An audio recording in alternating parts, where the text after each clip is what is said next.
All right. Well, I will go ahead and call the meeting to order. And if able, please stand and join me in the Pledge of Allegiance. Pledge allegiance to the flag of the United States of America and to the republic for which it stands, one nation, under God, indivisible, with liberty and justice for all. Roll call, Madam Clerk. Mayor Payne. Here. Councilmember Shavetta. Here. Councilmember Coates-Meyer. Here. Councilmember Hams. Here. Councilmember Caldwell. Here. Councilmember Leahy. Here. Councilmember Ryder. Here. And Councilmember Silvers. Here. Councilmember Yodridge. Thank you, Madam Clerk. Next item up on tonight's agenda is public items, and members of the public are encouraged to use this time to make comments about matters that do not appear on the agenda. Comments about items on the regular agenda will be taken up as each item is considered. Please note, individuals making public comments will be limited to 5 minutes. We did have a sign-up sheet outside, but this is clearly why they didn't sign up from coming forward and speaking this evening. But we do have the one person that is listed here is Jodine Coleman. Okay? If you'd like to come forward to the podium and give your name and address for the record. Hi, I'm Jodine. The address is 6618 Maston. It's my mother's address. I'm her durable power of attorney. And I spoke here last week. And I'm coming back because Juliana was kind enough to let me know what Evergy had said about the problem that was happening in the neighborhood. And they sort of took the opportunity to address the fact that it had to be the trees. And I really want to say that this problem has been going on since the 80s. So I doubt very seriously it is the trees since it's been happening for so long. I have lived in 3 different places in Lenexa, Kansas since the 80s. And I actually have a bedroom set up in my home for my parents because every time the weather gets any kind of iffy, they're there. And since it's been going on for so long, and since there's 3 different places in Lenexa, I think there's something special about that area that keeps losing power. Sometimes it's only like 6 to 8 homes, and hers is one of them, and it's the last one to get power. So I really want to ask the council to reach out to Evergy again and let them know that it's possibly not the trees since it's been happening for so long. And I know my parents have taken care of I don't know if it is the easement behind their property, and spent lots of money thinning out those trees and making sure that that's not the issue. I have called both Shawnee, Merriam, and Evergy, and no one seems to take responsibility for that easement area. And I'm not even sure if it is an easement or if maybe it is my parents' property that's behind that house. And no one seems in the neighborhood to know exactly for sure who it belongs to. I wrote some notes since I'm back again. I forgot to say a few things. And so I'm going to look over real quick to make sure that I haven't missed anything.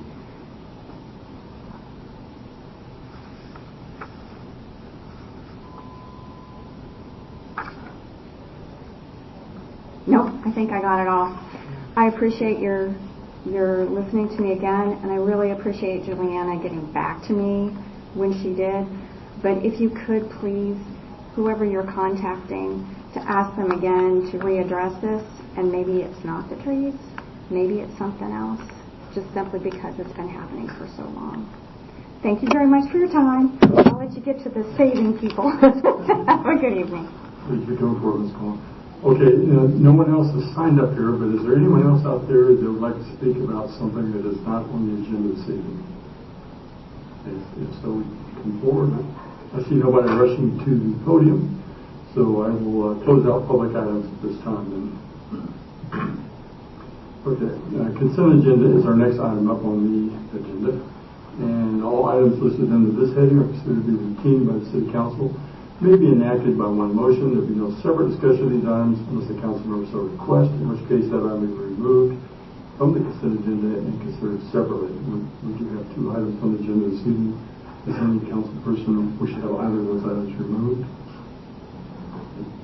This evening, no one wishing to have the items removed. I would entertain a motion. Okay, go ahead, Mr. Silvers. Mr. Mayor, I'd like to move that the council approve consent agenda items number 1 and 2. Okay, we have a motion. We have a second. Mr. Mayor, I'll second that. Thank you, Ms. Hands. Madam Clerk. Councilmember Shabeta. Aye. Councilmember Cruzmeyer. Aye. Councilmember Hands. Aye. Councilmember Caldwell. Aye. Councilmember Leahy. Aye. Councilmember Ryder. Aye. Councilmember Silvers. Aye. Motion passes 7-0. Thank you, Madam Clerk. Next item up is, I have a couple of proclamations, and I'd like to read the first one at this time.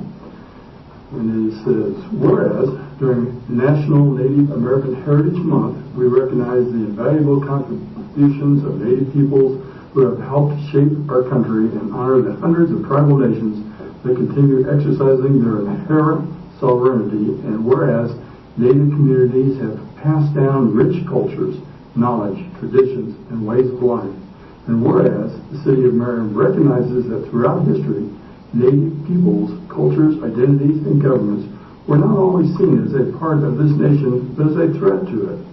And whereas today we acknowledge their contributions have brought prosperity to all of us, and their diverse cultures and communities continue to thrive and lead us forward. Whereas this month we celebrate Native American history and culture and are reminded that with a commitment to our founding ideals, we can address the wrongs of our past and become a better nation and city. Now therefore I, Bob Pape, by the virtue of the authority vested in me as the mayor of Merriam, Kansas, do hereby proclaim November 2024 as Native American Heritage Month.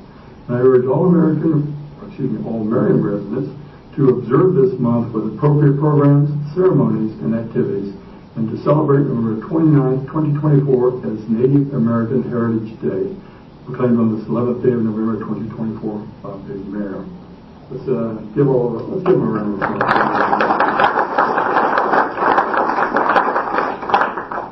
We have numerous Native Americans right here in Merriam. My second proclamation is, whereas our veterans and military personnel are brave and selfless individuals who, when duty calls, willingly put themselves in harm's way to defend lives and the liberty of others, and whereas the contributions and sacrifices of those who serve in the United States Armed Forces and their families have been vital in maintaining our freedoms and way of life, and whereas their unwavering patriotism and enduring devotion to the ideals on which the United States is founded can never fail to inspire us, and whereas tens of millions of Americans have served and hundreds of thousands of Americans have given their lives while serving in the United States Armed Forces during the past century. And whereas the theme for Veterans Day 2024 is a legacy of loyalty and service, reflects the enduring commitment and dedication of our veterans to our nation. And whereas all City of Merriam residents should strive to celebrate, honor our military family by flying the American flag, thanking veterans for their service, and showing appreciation to veterans and military families. Now therefore I, Bob Pape, by the virtue of the authority vested in me as the mayor of Merriam, Kansas, do hereby proclaim November 11, 2024 as Veterans Day, proclaimed on this 11th day of November 2024 by the mayor. Let's give our all our veterans a round of applause.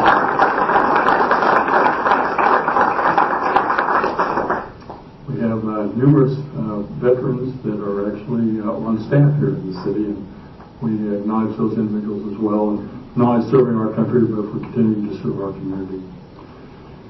Okay, the next item up is confirm the appointment of Cole Stevens. Is it Stevens or Stephens? Stevens, okay.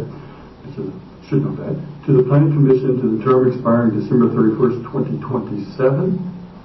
Okay, and I would entertain a motion for that. Mr. Mayor? Oh, sorry. Who's it? Oh, yeah, go ahead. Ruben. No, I was like, I thought it came from... No, I move that the council confirm the reappointment of Cole Stevens to the Planning Commission for the term expiring December 31st, 2027. Thank you, Mr. Cosmeyer. We have a motion. We have a second. Okay. Is it? I'm happy to second that. Let's roll. We have a motion and a second, Madam Clerk. Councilmember Cosmeyer. Aye. Councilmember Hans. Aye. Councilmember Cobble. Aye. Councilmember Leahy. Aye. Councilmember Ryder. Aye. Councilmember Silvers. Aye. Councilmember Shavetta. Aye. Motion passes 7-0. Thank you, Madam Clerk. Next item up is confirm the reappointment of Cole Stevens and Joseph Cronowitter to the Board of Zoning Appeals for the terms expiring December 31st, 2027. Now to entertain a motion for that. Ms. Hand. I'm happy to do that. I move that the council confirm the reappointment of Cole Stevens and Joseph Cronowitter to the Board of Zoning Appeals for the terms expiring December 31st, 2027. I have a motion. Do I have a second? This way. Go ahead, Ms. Schroeder. Mr. Mayor, second. Okay, Madam Clerk, we have a motion and a second. Councilmember Hans. Aye. Councilmember Cobble. Aye. Councilmember Leahy. Aye. Councilmember Ryder. Aye. Councilmember Silvers. Aye. Councilmember Shavetta. Aye. Councilmember Cosmeyer. Aye. Motion passes 7-0. Thank you, Madam Clerk. Okay, it looks like the next item up this evening is confirm the reappointment of John Selisker and Terry Stinker to the Board of Structural Appeals for the terms expiring December 31st, 2027. I would entertain a motion for that. Ms. Schroeder. Mr. Mayor, I'd like to move that the council confirm the reappointment of John Selisker and Terry Stinker to the Board of Structural Appeals for the terms expiring December 31st, 2027. We have a motion. Do I have a second? Mr. Silvers. I'll second that. Okay, Madam Clerk, we have a motion and a second. Councilmember Cobble. Aye. Councilmember Leahy. Aye.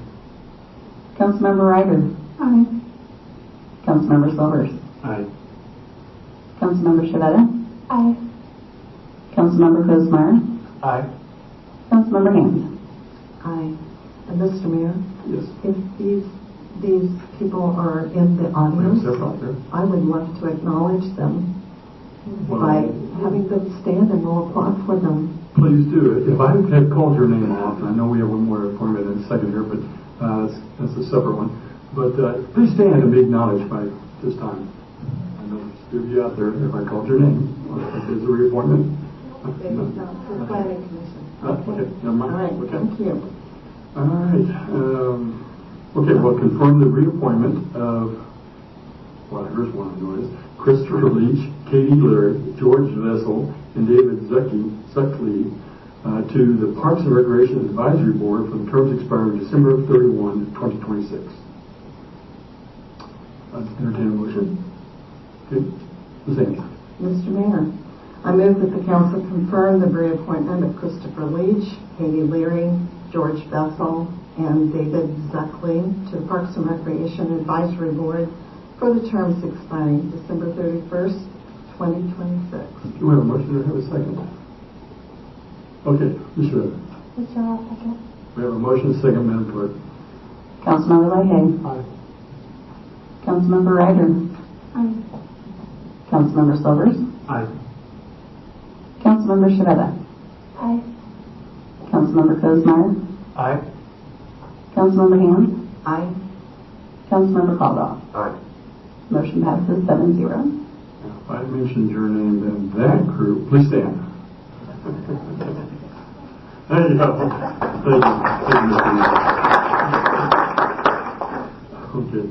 The next item of this evening is confirm the appointment of Doug Murphy to the Parks and Recreation Advisory Board for the term expiring December 31st, 2025. Now, Doug is a new person getting ready to put on the board, and so he's not on currently, but I've met with him, and he is here this evening.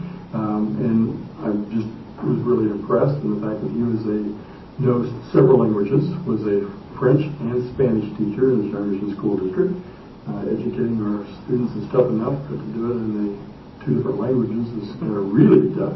But Mr. Murphy, if you'd like to come forward and say a few words, I'd entertain it this time before we vote on you, but so the council has the opportunity to meet you as I did. All right, well, good evening to all of you, and thank you for all you do. My family and I have resided in Merriam now for 25 years and have benefited from all the great things that happen here, and so I'm just thrilled to have the opportunity to give something back. Thank you. Thank you. Well, with that, I would entertain a motion. Okay, go ahead, Mr. Silvers. Mr. Mayor, I'd like to move that the council confirm the appointment of Doug Murphy to the Parks and Recreation Advisory Board for the term expiring December 31st, 2025. Thank you. Do I have a second? Go ahead. Mr. Mayor, I will second that. Okay, thank you. Madam Clerk, we have a motion and a second. Councilmember Ryder. Aye. Councilmember Sellers. Aye. Councilmember Shavetta. Aye. Councilmember Cosmeyer. Aye. Councilmember Ham. Aye. Councilmember Caldwell. Aye. Councilmember Leahy. Aye. Motion passes 7-0. Thank you, Madam Clerk. And let's give a round of applause to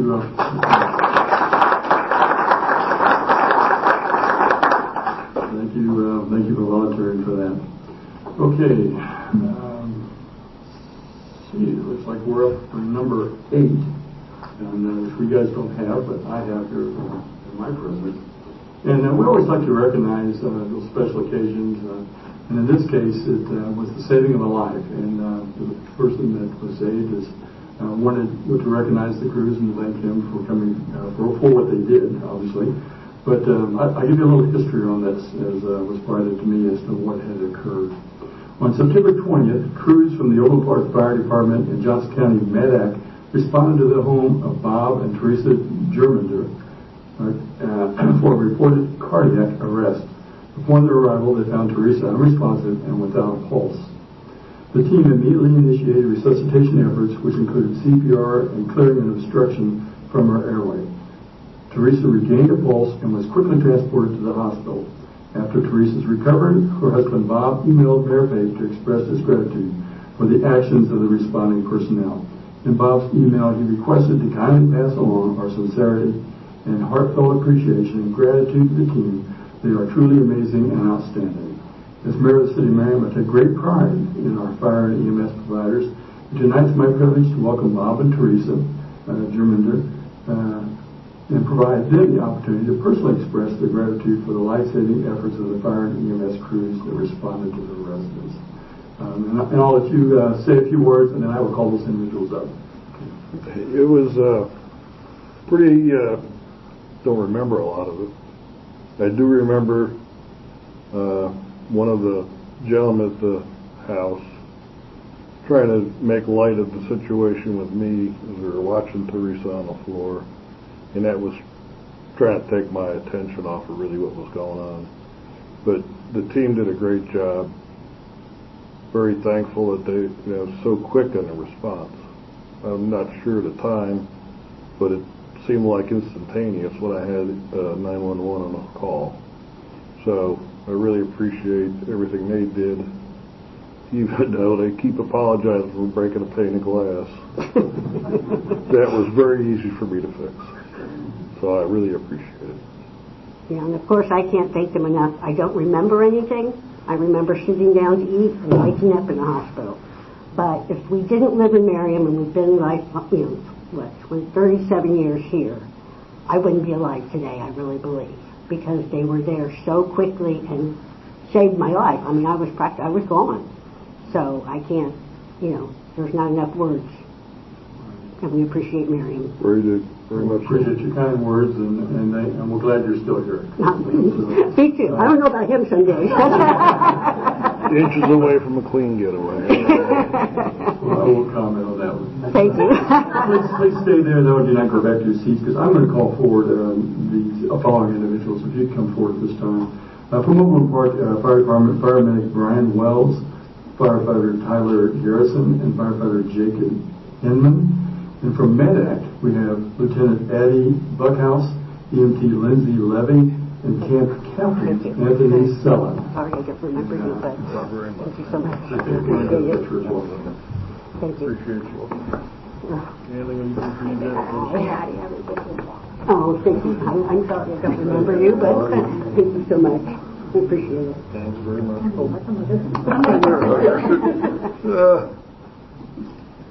You guys could be in the center, and if we could just kind of gather here in the middle, and I think Play out. pictures and photos.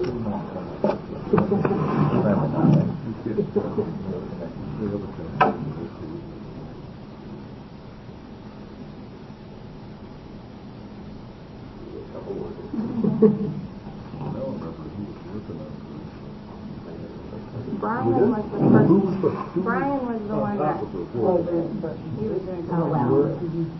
And no broken ribs? That's right. He pulled out a chunk of And you're the one that pulled out the steak. You should have done that.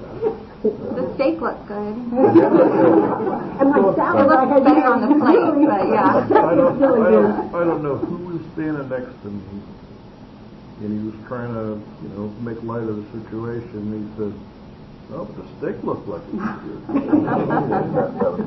He said,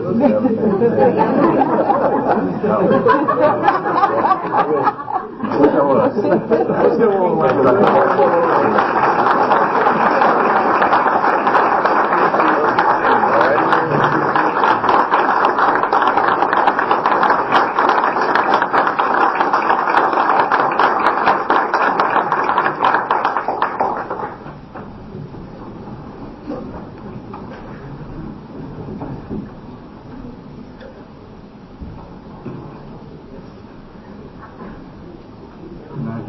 Some of you are all on duty, and you're welcome to leave, but or stay if you like.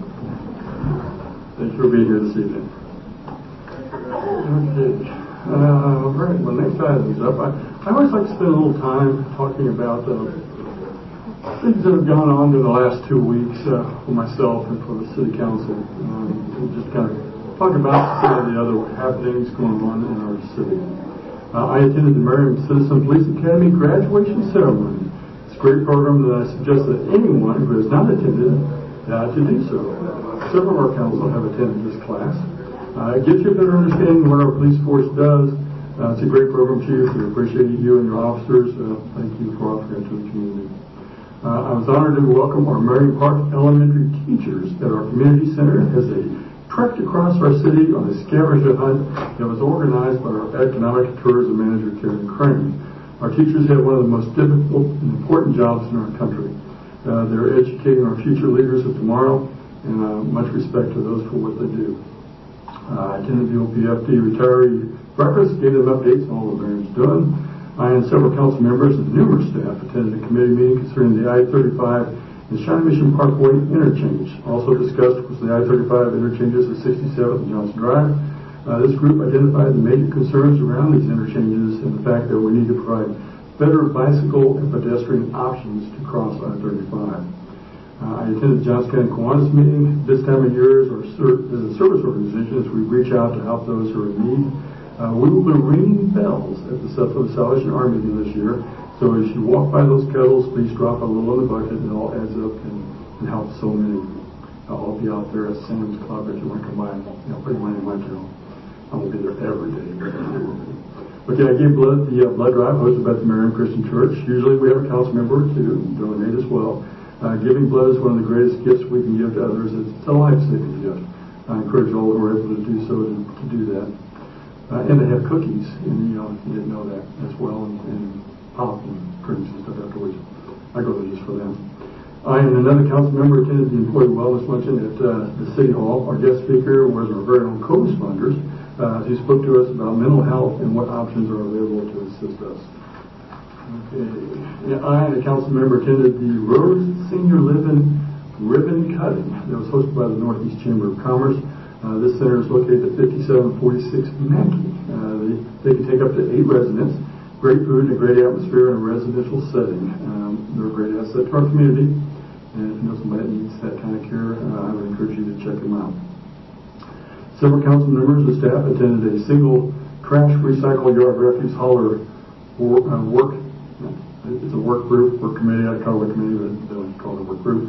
This service group is working on a request for a proposal that will be sent out to all companies providing the service. Thanks go out to everyone serving on that work group, as it's difficult to think about all the things that go into something that literally affects our whole community, and it's going to be very impactful. And thank you, Ms. Gard, for heading that important work up. I and a council member met with Mr. Engel to develop tonight's agenda. I and a council member attended the Tim Murphy Art Gallery new exhibit opening night. Go by see the new art that's hanging down there if you haven't seen it. It's very good again. I met with Doug Murphy, which opportunity and pleasure to meet and consult him this evening. And I was honored to meet with the Merriam employees today, who are veterans. We showed them a little extra love by giving them each a sweatshirt that had the Merriam logo and veteran on it as well. So thanks to our HR manager, Stephanie Thompson, and for Ms. Gard for helping to assist in giving them their due recognition. And so I think that's all I have for a report.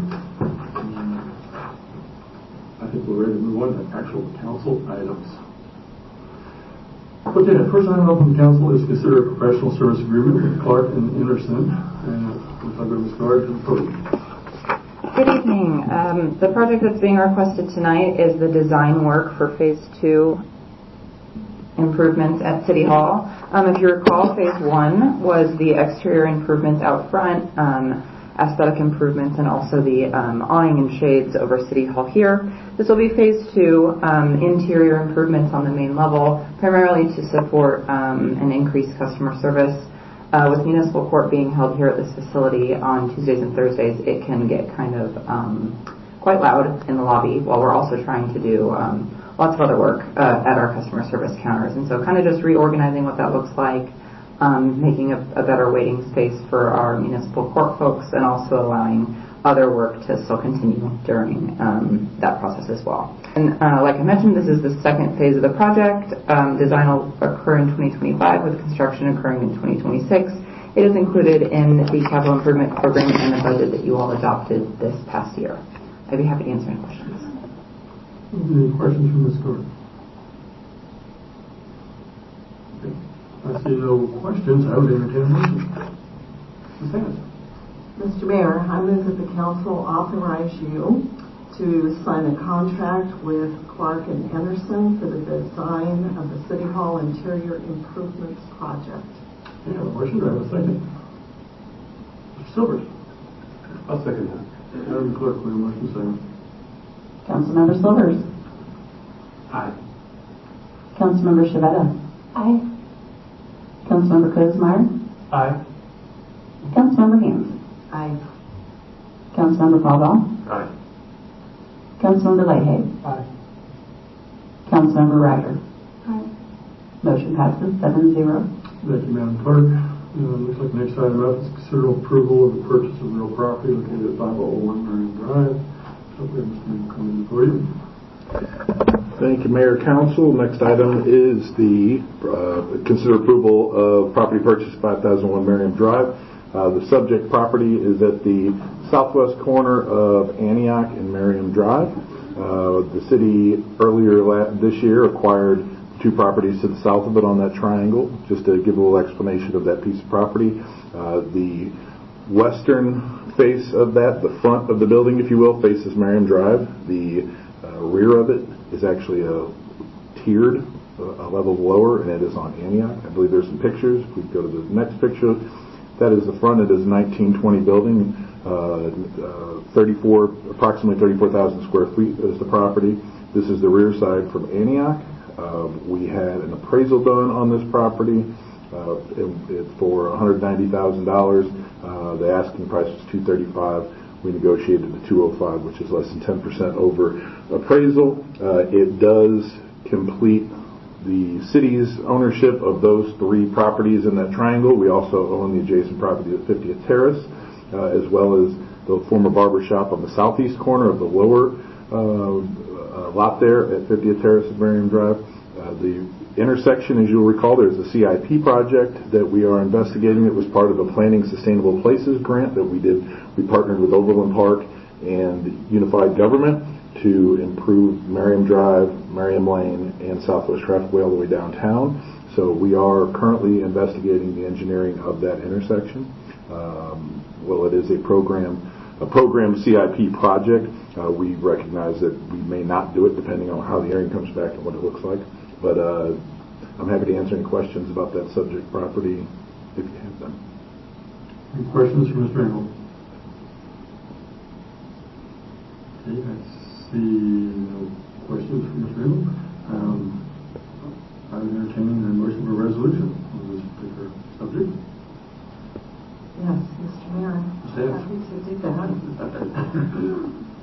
I move that the council approve a resolution authorizing the purchase of real property located at 55001 Merriam Drive in an amount not to exceed $220,000. We have a motion. Do we have a second? Okay, Ms. Cole. Mr. Mayor, I'll second that. Okay, Madam Clerk, we have a motion second. Councilmember Shabeta. Aye. Councilmember Gosmar. Aye. Councilmember Hans. Aye.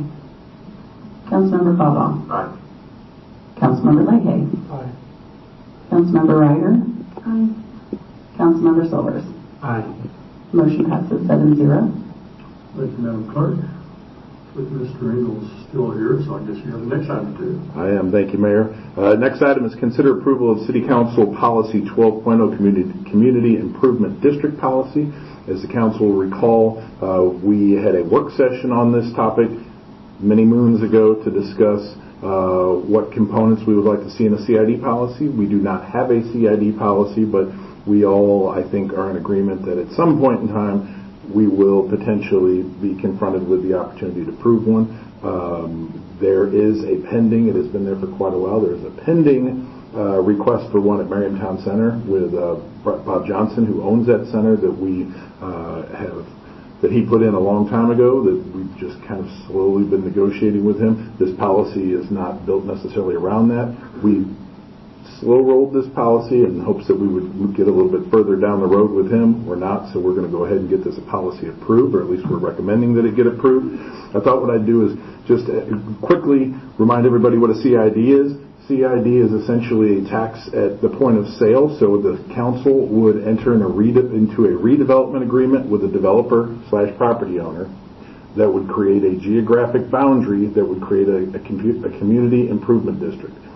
Unlike TIF, which is generally infrastructure related in terms of what's eligible to be reimbursed, community improvement districts, CIDs, are pretty broad in their uses. So, while a TIF, you can pay for pretty much no vertical construction other than a parking garage, all infrastructure in the ground, property acquisition, things like that. A CID is pretty broad. So it's pretty important that we have a CID policy, which is, again, why we're here tonight. So the way that would work is once you establish a CID, within that district, we will have a redevelopment agreement that basically spells out what are the allowable expenses. Perhaps we could put caps on those if that is what the council would want to do. So we essentially say, this is what we're willing to pay for, this is how much we're willing to pay for.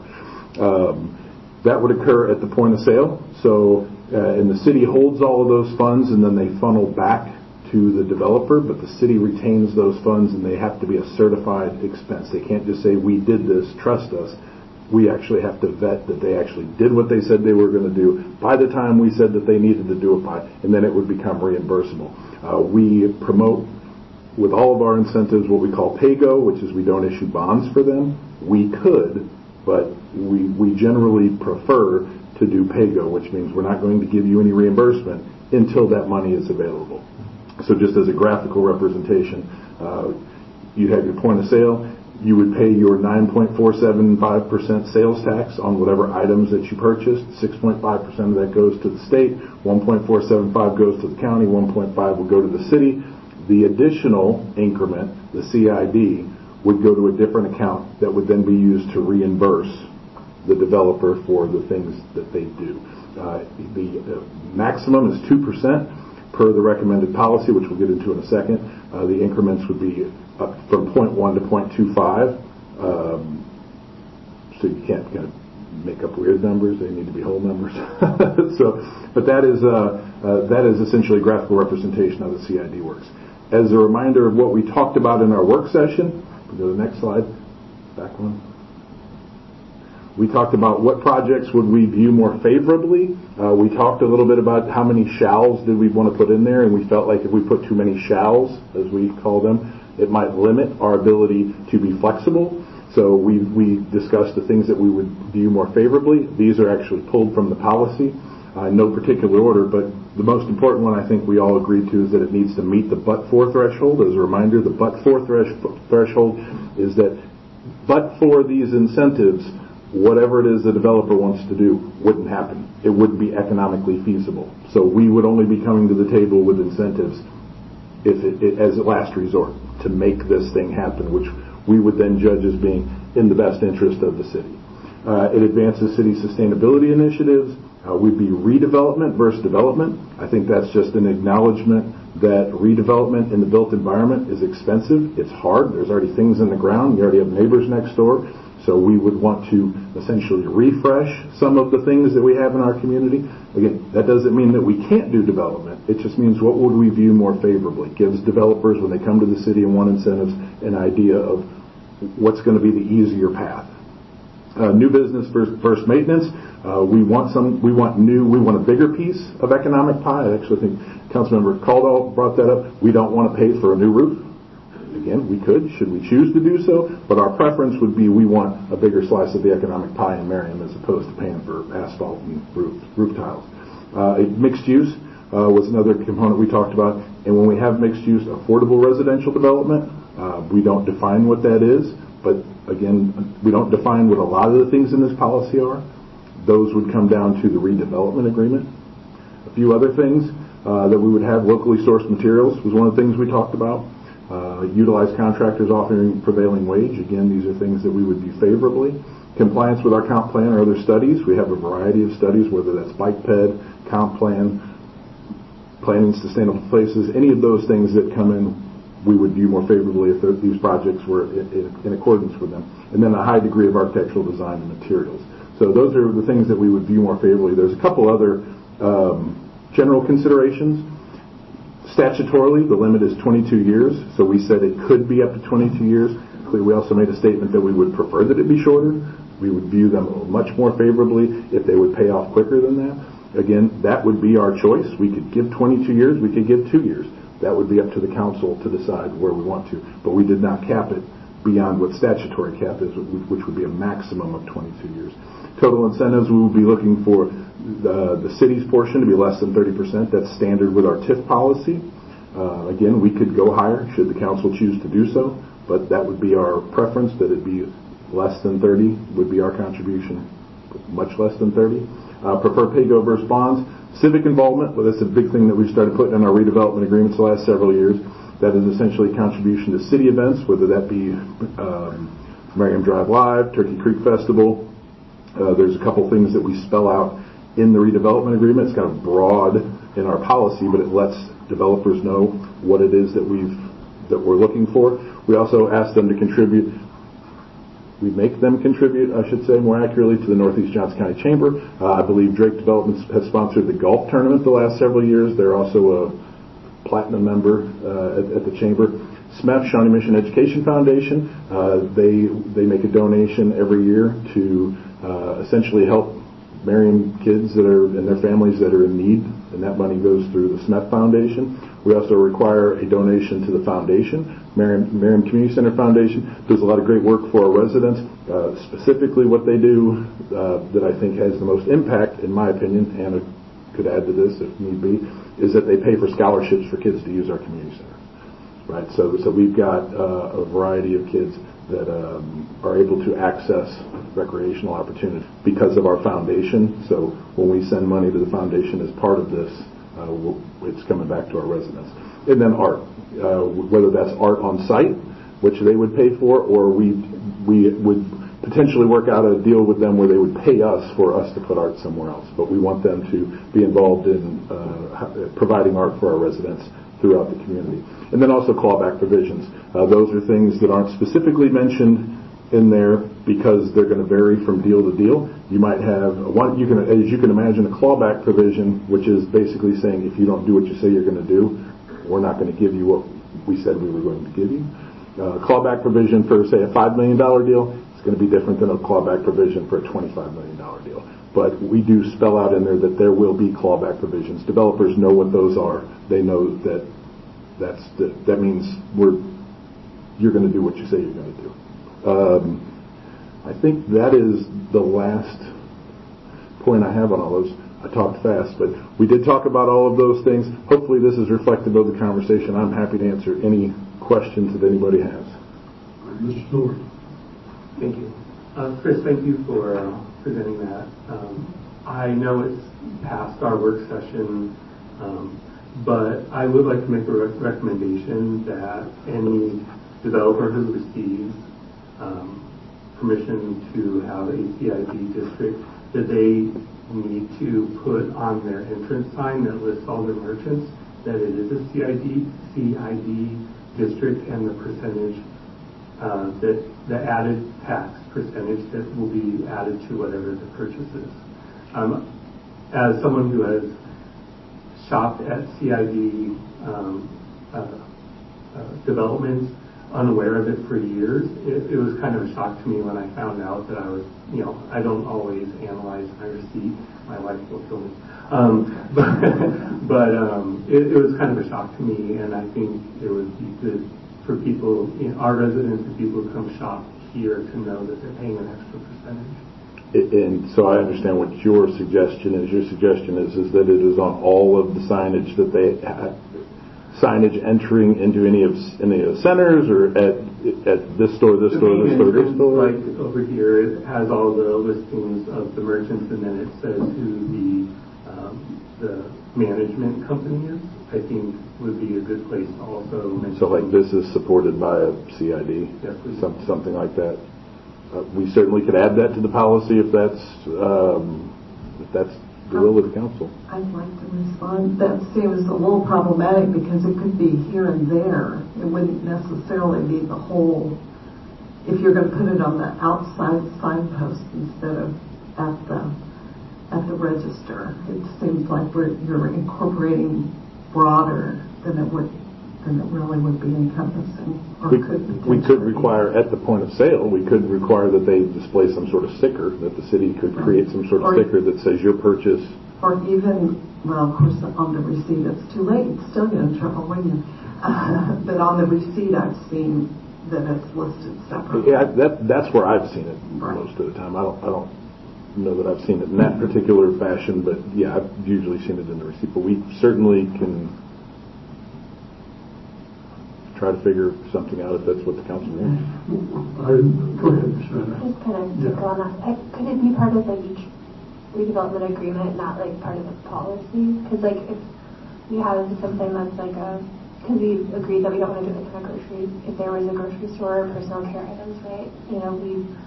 It wouldn't be for the whole development or the whole area, to your point, to Christine's point. So maybe it's part of each redevelopment agreement instead of the policy itself. I don't know, just throwing that out there. Well, to that point, I think the policy can be that we're expecting transparency and communication to the customers in some appropriate fashion. And as we go into the details of a redevelopment agreement, we work out in the spell out what development those are. agreement that are. Certainly. As this whole policy is simply a beginning of the negotiations. This framework, yeah. And we frame it up that says you're going to need to tell people before they shop. Or how are you going to tell people? How are you going to tell people that they're right, in an appropriate way, we're going to let everybody know that we're raking off another 2%. We certainly up to, or whatever number that is. Yeah, we certainly probably would be easier to put in there something about transparent about it with whether that's signage or stickers at point of sale or whatever. But we could craft something that's like that. But the details would be in the redevelopment. Yeah, because it is a good point. There, you could have a district where you don't have all of the parcels in there, and so to have it at the entryway where you might have somebody in there that's excluded from it, that could be problematic. I mean, that actually is I think a good point. Okay, Ms. Lane. Is this something that if the will of the council includes, we would view it more favorably if the developer or the property owner would provide notification to customers? Oh, I think we could just require it. I think we could flat out Would that be a require way it. to include it in here, that we would view it more favorably and it would be negotiated as part of each redevelopment? Oh, you're saying like just an additional point? Yeah, absolutely. Yeah, I mean, that's likely what we would do. That way, it's in the policy. Right. It's there for reference. Developers know it when they come for CID money, but we're not mandating it yet. Yeah, I know you're having a conversation with the council. I would prefer it be done that way, because then we would be able to craft it to whatever it is, wherever it is. That way, it's in our policy, and we would view it more favorably, and then it doesn't get lost in either happens or doesn't happen for future council. We're not binding a future council to anything, and it just gets negotiated each time.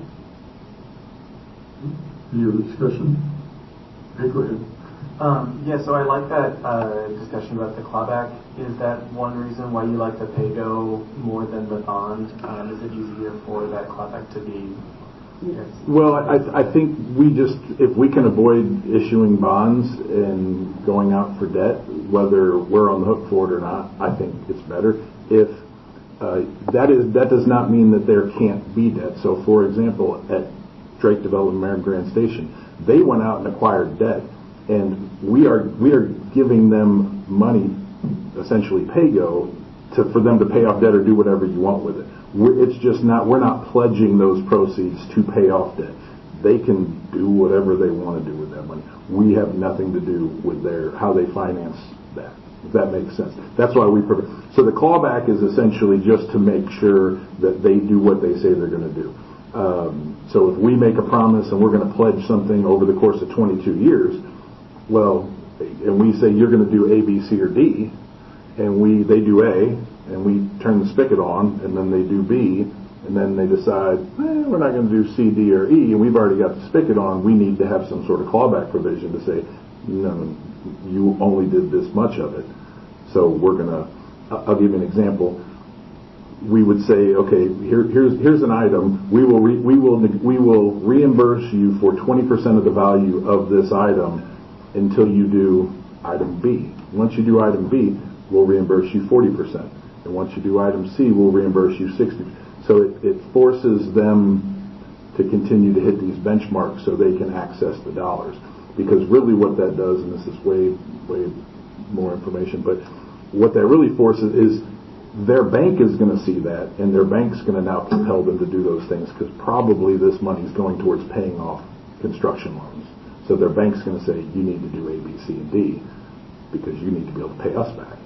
Does that make sense? Yeah. Does that answer your question? Yeah. If you don't, we certainly don't have to have clawbacks. It's a good idea to have them, and it really just holds them to. If you do what you say you're going to do, don't even worry about that section. I mean, that is out of my mouth in negotiations. If you do what you say you're going to do, it doesn't matter what this says. But if you don't do what you say you're going to do, you're going to have a problem. Sounds good. So adding to clawback, it's not just do it, it's when you're going to do it. Sure. So there are dates that are hard dates in it. Yeah. And those would be per redevelopment agreement. Right.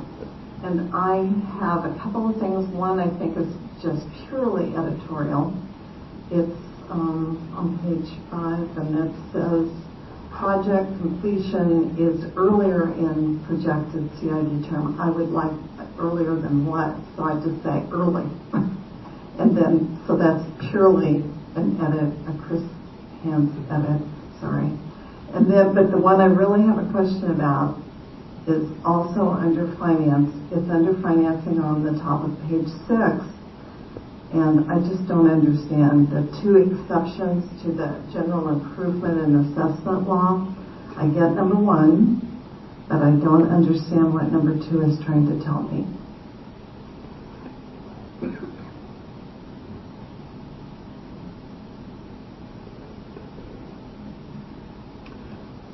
That's a Jeff White statement. Let me read that, and I'll make sure. Good, that's great. Maybe it didn't make sense. The city's own collect CID special assessments imposed on property unless CID pursuant to the acquisition.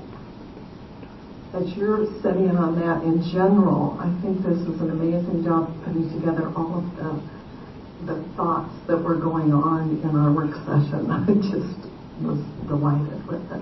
And I'm glad you said that because I wanted to thank the council for discussing the item I brought up. I know it was late, and I think it was a good conversation. Thank you.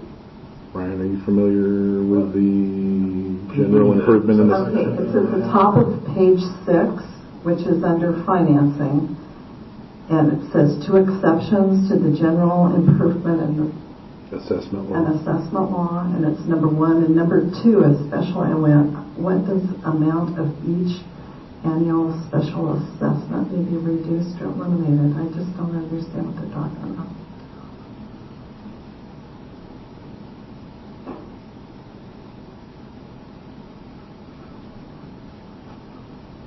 And I will not vote against the policy just because that sentence is in there, because the policy is really good.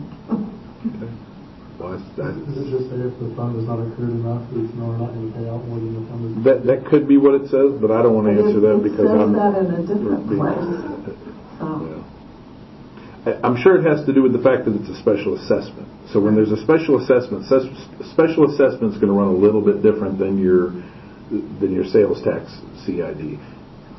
And I believe what it is saying is that if there's a special assessment, we don't want to double dip. That would be my guess what this says, that we want to be able to crank one of those things down if the other thing's cranked up. But this is a bond counsel and a financial advisor provision. So if I'd have known in advance, I'd have had you an answer. I'm sorry. So, I mean, there are generally 2 other mechanisms to function or to fund the revenues that are referenced in there on the sales tax. You can have star bonds, and you can pledge the city's portion, or pardon me, the state's portion of the sales tax revenues. The city can also pledge a portion of its 1% as part of a tax increment financing to a project for projects within using the tax increment financing law. You can use your own 1%. Or annually appropriated funds, that could be anything from the general fund as well. Well, I feel like they're trying to cover something, but I'm not quite sure what it is. Anyway, could we possibly, I don't know, whether we want to add it back in later or what? I would say if bond counsel put it in there, there's a reason for it to be there. I would agree with that. I guess Ms. Hughes, we could adopt it as is this evening, and then if we find out there's some reason we shouldn't, we could modify it at a later date. Yeah, it is a policy. We can change policy. I mean, I think what it's saying is that if you are funding the liability for what you would otherwise be required to collect as part of the CID policy through other mechanisms, whether that's pledge of sales tax revenues or annual appropriations, meaning just an outright cash outlay, then that would offset your responsibility on what you would normally be required to pay on the CID. Okay, which is really a complexity that we're not anticipating. Yeah. Okay. Well, I mean, I have at least one deal that I can think of for another municipality where we do have fluidity between the tax increment financing, sales tax, and CID. So, I mean, dollars can flow back and forth there. I know it's mentioned somewhere else. Okay. We certainly can table it and bring it back. Well, Go ahead. Yes, I have a much easier edit. If we go to page 5, there's number 6. Includes construction of infrastructure beyond city would normally require, such as page parks, 5, transit stop roads, utility undergrounding, or charging stations. Oh, I just think the or should be at the top of the page. Gotcha, that's 6. That's 6. The utility undergrounding, so the or charging stations, the or should be... I just think the or should be removed. These are such as. Okay. It's not one or the other. We might want all of them. Or things that aren't even listed. Okay, absolutely. We can remove the or. Any other edits, Mr. Eagle? Okay, go ahead, Mr. Coleman. Yeah, so on in that section C, under the development agreement, I don't have the page. Page 7? Page 7. In number 8, that's where you talk about, page 8. At number 8, where you talk about civic involvement and, we want the developers to be a good member of society. I'd like to see something in there in addition to just like the nonprofit donations, just to make sure that the developer and the applicant are, current on property tax and all, other financial obligations to the city, county, state. I think that's great. Does it need to be in civic involvement, or can we put that as an actual called out? Somewhere I think that's, considering what we went through with a previous developer. Council looks like everybody's head nodding on that. Absolutely, we can do that. Yep, that probably should already be in there. Where are you at on that? He just called it out under civic involvement, saying that paying your taxes should be part of a civic involvement. I think it should be bigger than that, which should be just its own. There's complexity to that. They actually have statutory and constitutional right to appeal their taxes. And when they do that, they're paying them under protest. Any development agreement that Joe writes or Kutak Rock or Jeff reviews will generally say that, but they have that right to do that. So we can't say pay it under all circumstances. That's illegal. Could we view that more favorably if you were current on your taxes? We could get language from. I know Joe's got it. I've worked with Tyler Ellsworth.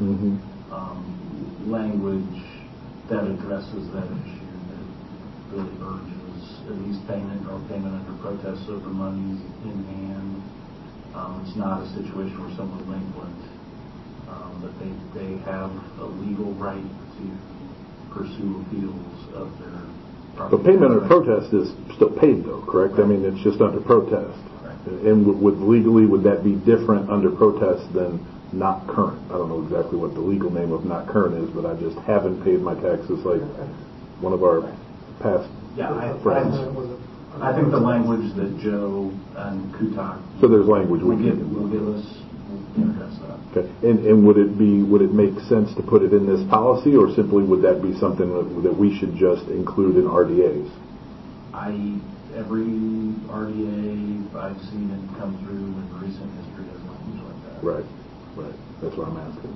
So should we put it? I mean, you would want. There's no harm in having it in both places. Okay. It's part of the redevelopment agreement. It's a contractual obligation of the developer. It's in policy. It's just policy. Okay. So we'll get some language from Joe. Yeah, you'd absolutely want it in the agreement. We certainly can do that also. Any other questions for Mr. Eagle? Yeah, I've got one more actually. So you mentioned that earlier in your presentation something about like the intent of the CID is if the proposed project wouldn't happen without the CID. What if you're sort of thinking not just like if this project wouldn't happen, but like if this project doesn't happen, is there another project that could happen without the CID? Like, is that something that we can take into consideration? We are, if I think I understand your question, we are reacting to a petition or a submittal for a project. Is your question if we would say, hey, yours won't work, go find something that would, or we would be telling somebody, hey, you go do something different with your property, or you develop something, have something that isn't so nice, have something that you can afford. I'm paraphrasing. I mean, maybe. I'm not entirely sure. Yeah. You know, like the Kmart site, right? Obviously, nothing ever happens to it for however long, 15 years or something. Yeah. But like the but for principle is generally a financial analysis that we would send to Jeff White at Columbia Capital. He would run the numbers on it, and he would say, yes, in general terms, the rate of return on this particular project is not it wouldn't be worth the investment because of the cost to make the improvements and then the ultimate return that they would make out of it. And so if we want it, we're going to need to give them, we're going to have to give them some sort of incentive or some sort of a help if we want what they're offering. We certainly could take that allegation and say, we don't care about that, we don't want it. But the but-for principle is generally a financial analysis. It's one that Jeff will do based on rates of returns, what an expected rent would be if it was fully stabilized, depending on whatever it is we're building. Again, it's hard to make general terms because we don't know what the development is. But yeah, it's generally we want to be able to say, hey, we've ran the numbers, and this would not happen if we don't choose to help them. Do we see value enough in it to help them? And we certainly could say no. We have said no to incentive requests before. Okay, so if we have, a hot site that a bunch of people are interested in, and the first person comes to us and says, give us a lot of money, and we're pretty sure that we can get somebody to do something cool without that money. Absolutely. Or we just don't like it. As soon as somebody asks us for money, we're in the driver's seat, or at least pretty close to being in the driver's seat, right? Because if the but-for analysis is true, they're not going to do it without our help. So we certainly are not compelled to give anyone a dime of incentive. So we have to see value in it for the taxpayers and for the city's residents. So and that's a financial thing. At least the but-for principle is. We certainly could get to a point where we go, hey, it passes the but-for principle, but we don't want that here. Like there could be an argument, and I'm just going to grab. There could be an argument that we don't want to incentivize another car dealer, right? Hey, we have enough of them. That would be something that I think we've all maybe heard from some of our residents. There's a lot of benefit to having car dealerships, and we certainly are not saying no to them now. But there could be an argument where we would go, oh, this would happen, but since they want money from us, we're not interested in that particular thing. Okay, yeah, no, that makes a lot of sense. We probably wouldn't word it that way, but, but that would probably be the end result. Did that roundabout answer your question? Yeah, that's everything. Thanks. Questions from Mr. Eagle? So here would be the question, if there are no other questions. So we need to we need to remove the or. We need to get some clarity on Jeff's insertion there for the two exemptions. We need to get some Joe language in there on property tax payment. Do you want me to just bring this back as opposed to approve it tonight so you can see the language, you can have your questions answered? And I also want earlier changed to early. Earlier changed to early, okay. And view more favorably to notify the customer. Right. It sounds like we have enough that we might need to look at it again. Yep. Yeah, we're not obligated to do anything this evening. Not at all. With all those changes, and it'd be my recommendation that we just. But again, I want to say, well done. Yep, we'll bring it back. Thank you. Okay, it looks like the next item up is consider approval of an ordinance amending Chapter 11. Come to the podium. Dear Mayor, council members, Johnson County Health and Environment are charged with the permitting, the review, the regulation of public and semi-public pools as well as our sanitary sewer systems. A little bit about the public and semi-public pools. Simply think of it as any pool that's not a residence pool. So like a hotel pool or any kind of like neighborhood pools and things like that. Those are the things that we're talking about when it talks about semi or public pools. So in 1995 we adopted the Johnson County Environmental Code. We did again in 2004. That's the current code we're under right now.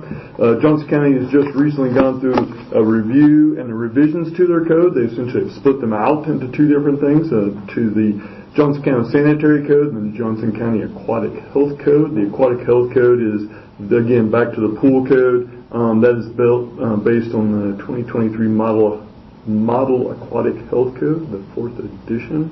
These will go into effect January 1st of next year, and if the city wishes to maintain a relationship with Johnson County and have them be the regulatory agency for these, we also need to adopt the ordinance allowing them to enforce those two guidelines. So with that, I'd be happy to answer any questions.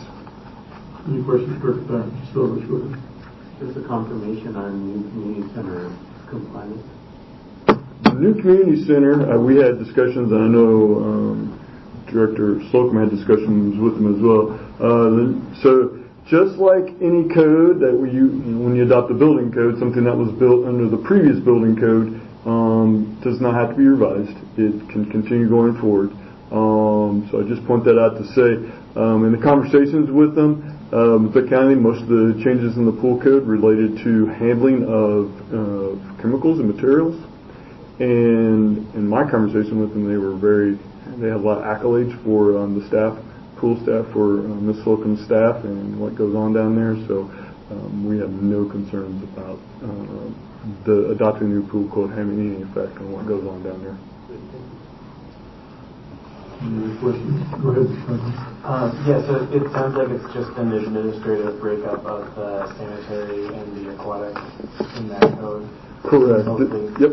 And so there's not going to be there's probably not going to be an increase in number of pools in Merriam that Johnson County Health is inspecting. No, it will not. It will still remain the same pools that they always have. Thanks. If we did not approve this, would we be in the pool inspection business? We'd have a problem, yes. Not only would we have a problem on the pool side, we have a problem on the sanitary sewer side. Well, we would have a problem. Yes, we would. No, we do not. Any questions for the staff? Okay, I would entertain a motion. I'm wanting to move to waive the first reading, unless I'm told otherwise. By you, Mr. Mayor. Okay, I was just chopping off the Yes, I would entertain a second. I'm sorry. Go ahead. No, I should make a real motion. I move that the council waive the first reading of the Johnson County Sanitary Code and the Johnson County Aquatic Health Code. Yes, okay, so that's for the waiving of for the first reading. And go ahead, Ms. Ryder. Mr. Mayor, a second.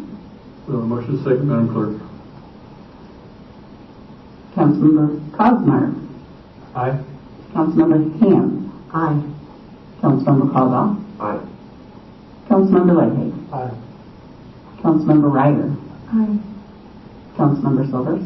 Aye. Councilmember Chevette. Aye. Motion passes 7-0. Thank you, Madam Clerk. Okay, so we have waived it. I would entertain a motion to adopt it. Go ahead, Ms. Ames. Mr. Mayor, I move that the council approve an ordinance adopting the Johnson County Sanitary Code and the Johnson County Aquatic Health Code effective January 1st, 2025. Do we have a motion? Do I have a second? Mr. Silvers. I'll second that. Madam Clerk. Councilmember Ham. Aye.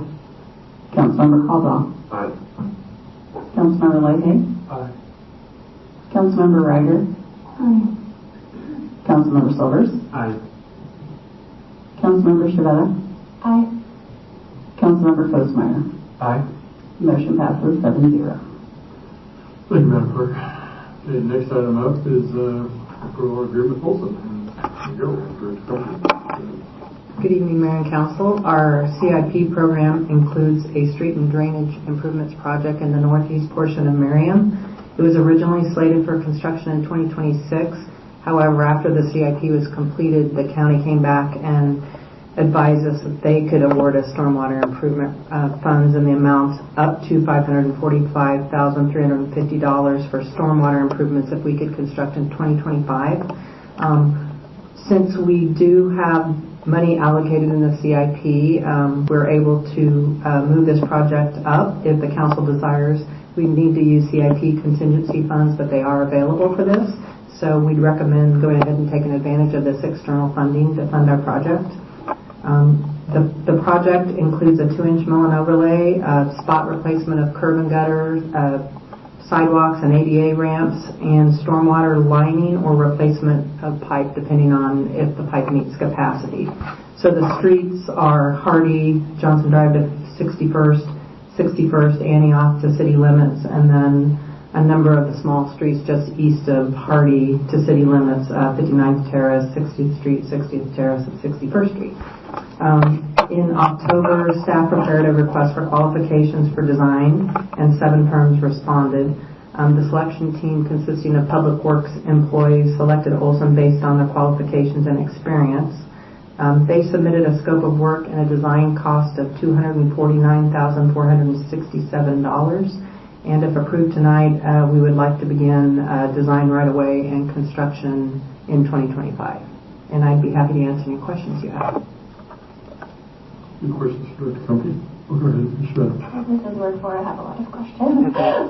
So, as you stated, it goes to city limits. How are we coordinating with Overland Park in any way on this project? Are they planning to do anything on the rest of that street? Will Merriam get blamed for messing things up, basically? Well, we've advised them of that. Their pavement's in pretty good condition, so I don't anticipate them doing any work. You know that they're doing the playground right now.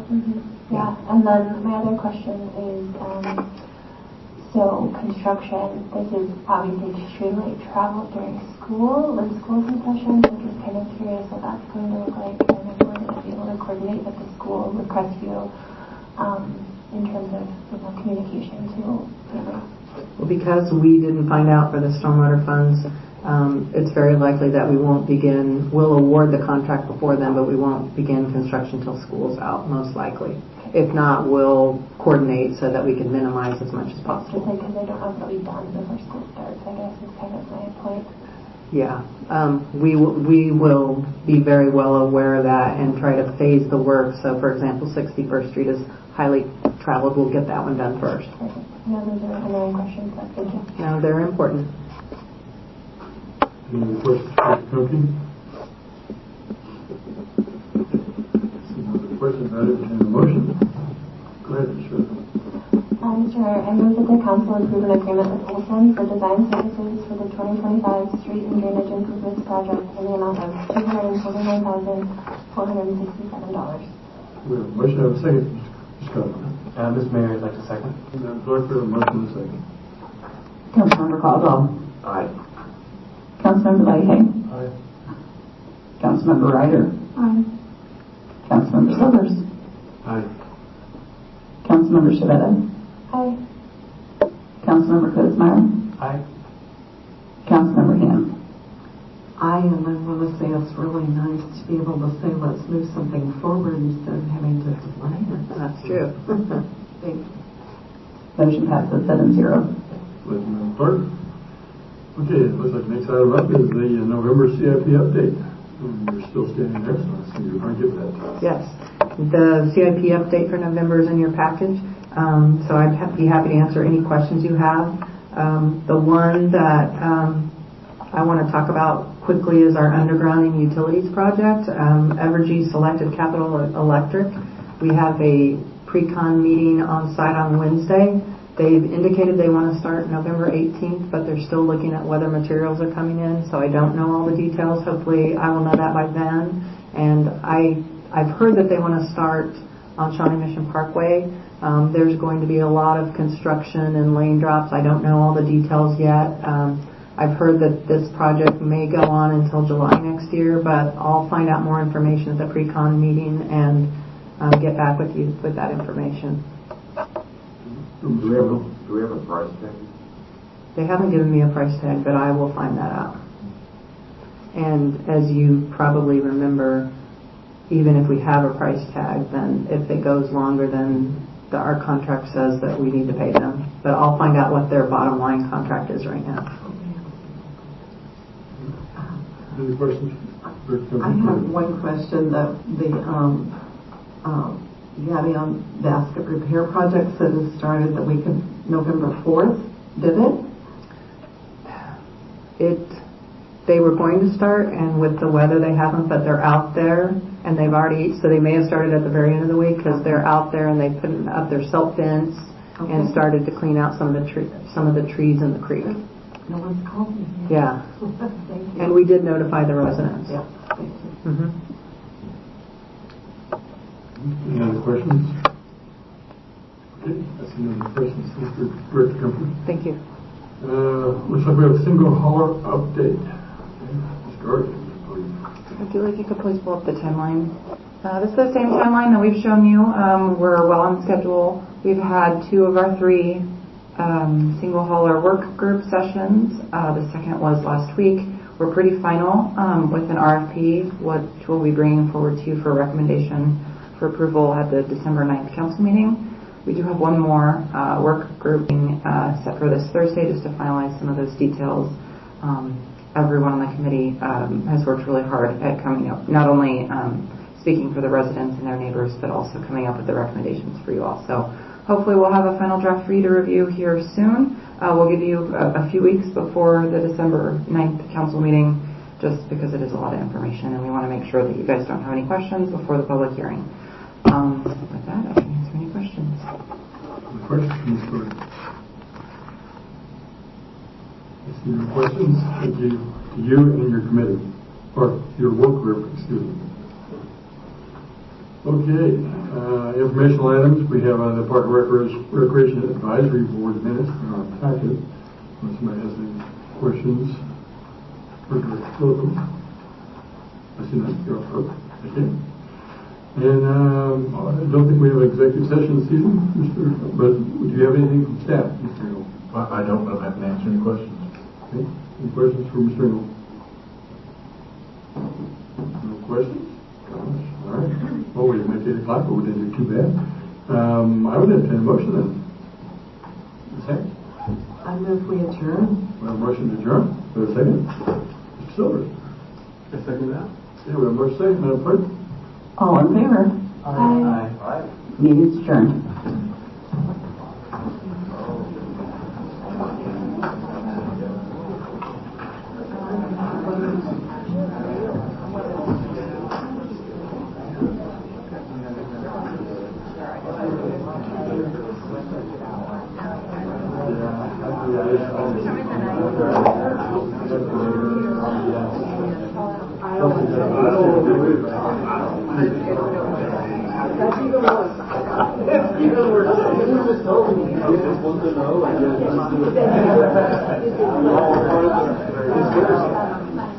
Oh my goodness.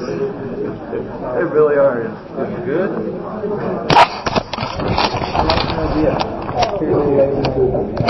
There's a 5 or 2 or whatever percent, even a half percent, isn't it?